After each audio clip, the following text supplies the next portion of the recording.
नमस्कार मित्रांनो, स्वागत आहे तुमचं सर्वांचं युट्यूब चॅनल महाराष्ट्राची परंपरा आणि संस्कृती. मी आज आलोय मौजे राठणी तालुका खटाव जिल्हा सातारा या ठिकाणी ज्योतिर्लिंग देवाच्या यात्रेनिमित्त एक महाराष्ट्राचं जुनं पारंपरिक मैदान म्हणजे मैदानाकडे बघितलं असं राठणीकरांचं महाराष्ट्र 28 फेब्रुवारी 2024 रोजी मौजे राठणी तालुका खटाव जिल्हा सातारा या ठिकाणी संपन्न होत. या मैदानाचा आढावा घेण्यासाठी आलोय. मित्रांनो, आपल्यासोबत या ठिकाणी यात्रा कमिटी ग्रामस्थ मंडळ राठणीकर उपस्थित आहे. कसं नियोजन आहे? नमस्कार. काय सांगाल बैलगाडी मालकांना यात्रेचं जुनं पारंपरिक मैदानात या वर्षीच नियोजन कसं असणार आहे? श्री ज्योतिर्लिंग देवाच्या यात्रेनिमित्त या वर्षीचं वर्ष 25वं वर्षाचं यात्रेचं पारंपरिक मैदान आहे. आणि हे मैदान दरवर्षीप्रमाणे याही वर्षी कोणताही गालबोट न लागता ते पार पाडण्यासाठी सर्व राठणी ग्रामस्थ एकवटलेले आहेत. नक्कीच. मैदानी अखिल मैदानी 100% अखिल भारतीय बैलगाडी संघटनेच्या नियमानुसारच होणार. काही विषय मैदानात येतच. गाडी कमी जास्त आली बक्षीस सगळे रिसर्च जाणार का? गाडी कमी जास्त आली तरी जे प्रथम क्रमांकाचं बक्षीस आहे किंवा द्वितीय जे 7 बक्षीस आहेत ते बक्षीस कोणतेही बक्षीस कमी न करता संपूर्ण बक्षीसला जाणार. फायनल विजेत्या बैलगाडी मालकांना महाराष्ट्र केसरी मैदान असल्यामुळे काय येणं असणार? फायनलच्या बैलगाडी मालकासनी जे प्रथम बक्षीस आहे ते पूर्ण बक्षीस, सन्मान चिन्ह आणि जे प्रथम विजेती गाडी आहे फायनलची त्या गाडीसाठी 2 8 चक्की, त्या 8 चक्कीवर जे बैल विजयी असणार आहे त्या बैलांचं फोटो सहित प्रिंट करून दिलं जाणार आहे. नक्कीच. बघा मित्रांनो, म्हणजे एक चांगलं आयोजन नियोजन प्रत्येक वर्षी काय ते राठणीकरांचं नवीन असतं. पण ड्रायव्हरांसाठी काय सन्मान असणार आहेत का? ड्रायव्हरांसाठी एक भेट वस्तू म्हणून गाड्या दिलं जाणार आहे. 7 विजेती गाड्यांच्या ड्रायव्हरांसाठी बक्षीस दिलं जाणार. मित्रांनो, या ठिकाणी बघा फायनल विजेत्या बैलगाडी मालकांना सन्मानपत्र, सन्मान चिन्ह असणार आहेत महाराष्ट्र केसरीचे. त्याचबरोबर जे जॉकी असणार आहेत फायनलला 7 जॉकी त्यांना या ठिकाणी गाड्याला दिलं जाणार आहे. प्रत्येक वर्षी काहीतरी चांगलं नियोजन असतं राठणीकरांचं. या वर्षी चांगलं नियोजन आहे. माझी बैलगाडी मालकांना मित्राला पण या यात्रेच्या पारंपरिक मैदानात या मैदानात शोभा वाढवावी. काय सांगाल फायनल विजेत्या बैलगाडी मालकांना खाद्याची पुते असणार आहेत? हो, फायनलला जे बैलगाडी विजेते होणार आहेत त्या सगळ्यांना पिंडीचं पोतं. 7 गाड्यांना 7 म्हणजे 7 गाड्यांना 7 होतील किंवा 8 होतील, जसे फायनल होतील त्या गाड्यांच्या नोंदीवरती डिपेंड आहे. परंतु जी 7 बक्षीस आहेत मित्रांनो, त्या 7 बक्षाच्या फायनलच्या 7 बैलगाडी मालकांना प्रत्येक एक खाद्याचं पोतं देण्यात येणार आहे. सन्मान चिन्ह आहे आणि महाराष्ट्र केसरी किताब देऊन सन्मानित केलं जाणार आहे. तर ऑनलाईन नोंद कधीपासून चालू आहे आपली ऑनलाईन नोंद 23 फेब्रुवारी ते 27 फेब्रुवारी पर्यंत चालू आहे. आपल्या मैदानाचे लाईव्ह लॉट किती तारखेला जाहीर होतील? 27 तारखेला संध्याकाळी 8 वाजता आपल्या मैदानाचे लाईव्ह लॉट जाहीर होतील. मित्रांनो, ओपन मैदान राठणी या मैदानाची ऑनलाईन नोंद चालू झाली आहे. 27 तारखेपर्यंत या मैदानाची ऑनलाईन नोंद असणार आहे. 27 तारखेला संध्याकाळी 8 ते 8:30 वाजता आपल्या चॅनलवरती या मैदानाचे लाईव्ह लॉट सुरू होणार आहे. बैलगाडी मालकांनी आपण लवकरात लवकर ऑनलाईन नोंद करून ग्रामस्थ मंडळ, यात्रा कमिटी, आयोजक कमिटी, राठणीकरांना सहकार्य करायचंय. मित्रांनो, आपल्यासोबत या बैलगाडी क्षेत्रातले एक जुने नामवंत जॉकी ज्यांनी काळ गाजवलाय, मूर्तीलान कीर्तिमान मुरला लाविरात पारगावकर आपल्यासोबत. त्यांच्याकडून थोडं जाणून घेऊ मैदाना संदर्भात. राम राम. राम राम. काय सांगाल? बरेच वेळ झाले तुम्हाला या क्षेत्रात. राठणीची पाठी पहिल्यापासून बघितलं. मैदानाबद्दल काय सांगाल? कसं आहे पळायला? मैदान एक नंबरच आहे पळायला.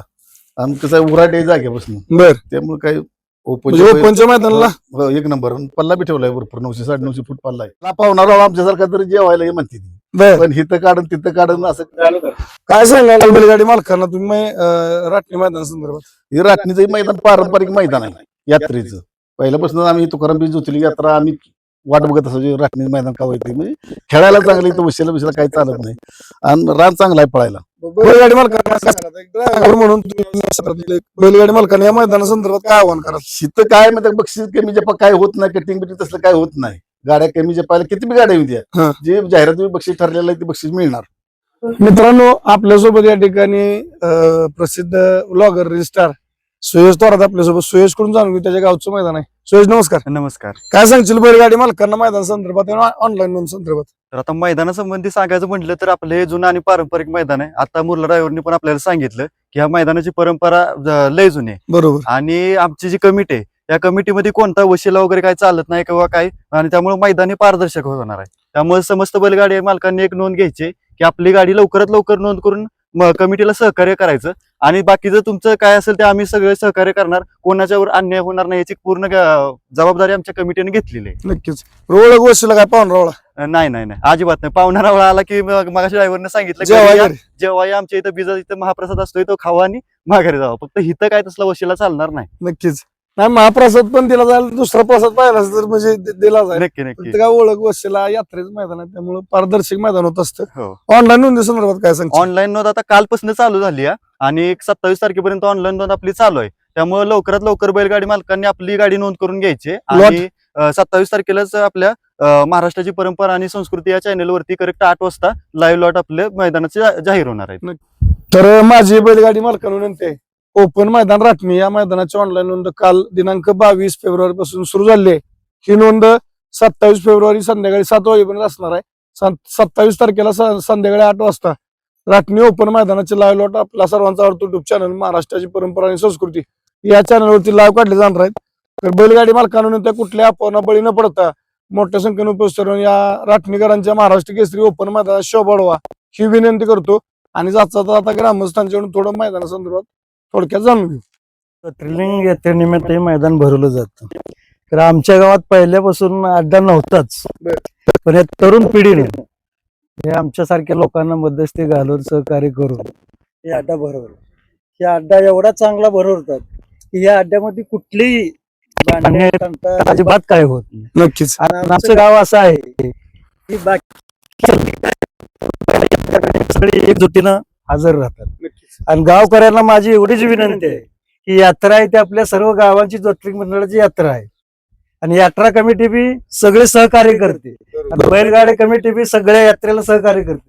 तर असंच या मैदानाला सुद्धा गावच्या ग्रामस्थांनी बैलगाड्या शर्यतीच्या टायमाला सगळ्यांनी उपस्थित राहावं एवढीच आमची विनंती आहे. आणि मुंबईकरांना पुणेकरांना सुद्धा ही जाहिरात वाचली असतील ते सुद्धा सर्व हजर राहतात. ही एवढी आमच्या सगळ्यांना नम्र विनंती आहे. सगळ्यांनी या बैलगाड्या शर्यतीच्या 28 तारखेला उपस्थित राहून आपल्या गावाची शोभा वाढवावी एवढंच माझं.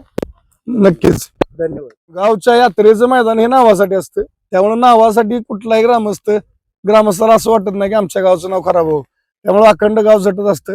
तसंच एक खटाव तालुक्यातलं एक जुनं पारंपरिक मैदान आहे राटणीचं आणि राटणीकर ग्रामस्थ तन मन धनाने या मैदानाला उपस्थित राहून या मैदानाचं पूर्ण सहकार्य म्हणजे बैलगाडी मालकांना कुठली अडचण किंवा काय नसते. त्यामुळं 28 तारखेला मोठ्या संख्येनं या महाराष्ट्र केसरी ओपन मैदानाला उपस्थित राहून तमाम बैलगाडी मालकांनी चालकांनी उपस्थित राहून या मैदानात शोभा वाढवा आणि ऑनलाईन नोंद करून सहकार्य करा ही विनंती करतो.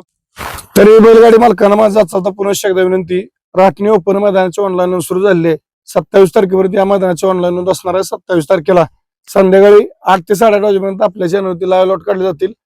सर्व बैलगाडी मालकांनी मोठ्या संख्येने या मैदानाची ऑनलाईन करून उपस्थित राहून महाराष्ट्र केसरी राटणीकरांच्या मैदानात शोभा वाढवा ही विनंती करतो आणि थांबतो. धन्यवाद. जय हिंद, जय महाराष्ट्र, जय जिजाऊ, जय शिवराय. बाळूमामांच्या नावानं चांग, ज्योतिबाच्या नावानं चांगलं.